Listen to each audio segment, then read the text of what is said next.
ഹരി ഓം. എല്ലാവർക്കും നമസ്കാരം. സ്വാമിയെ ശരണമയ്യപ്പ. വേദവാക്യത്തിലെ ഏറ്റവും സുപരിചിതമായ ഒരു വാക്കാണ് തത്വമസി. ശബരിമലയിൽ 18 പടികൾ കയറി നമ്മൾ മുകളിലേക്ക് ചെല്ലുമ്പോൾ അവിടെ എഴുതി വെച്ചിട്ടുണ്ടാവും തത്വമസി. താഴെ നോക്കുമ്പോൾ നമുക്ക് കാണില്ല, മുകളിലെത്തുമ്പോൾ മാത്രമേ കാണുകയുള്ളൂ. തത്വമസി. എന്താണ് തത്വമസി? തത് ത്വം അസി. തത്വമസി, ആ ചൈതന്യം നീയാകും. 41 ദിവസത്തെ കഠിന വ്രതം അനുഷ്ഠിച്ച്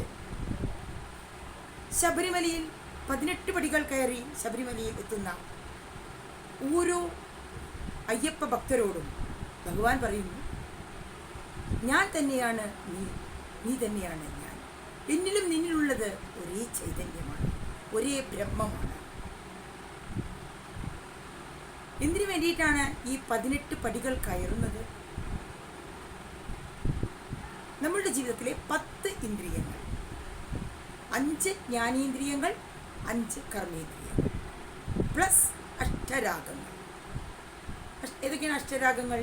കാമം, ക്രോധം, മോഹം, മദം, മാത്സര്യം, ഡംബ്, അസൂയ, അഹങ്കാരം. 10 ഇന്ദ്രിയങ്ങൾ പ്ലസ് അഷ്ടരാഗങ്ങൾ. ഇതിനെ നിയന്ത്രിച്ചുകൊണ്ട് മുകളിലെത്തുമ്പോൾ എന്ത് കാണുന്നു?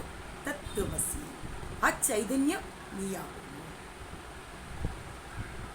ഈ 18 വസ്തുക്കളെയും 18 പടികളെയും നിയന്ത്രിക്കുന്നതിനുള്ള ആത്മബലത്തിനാണ് നമ്മൾ വ്രതം, ഉപാസന എന്നൊക്കെ പറയുന്നത്. സ്വാമിയെ ശരണമയ്യപ്പ.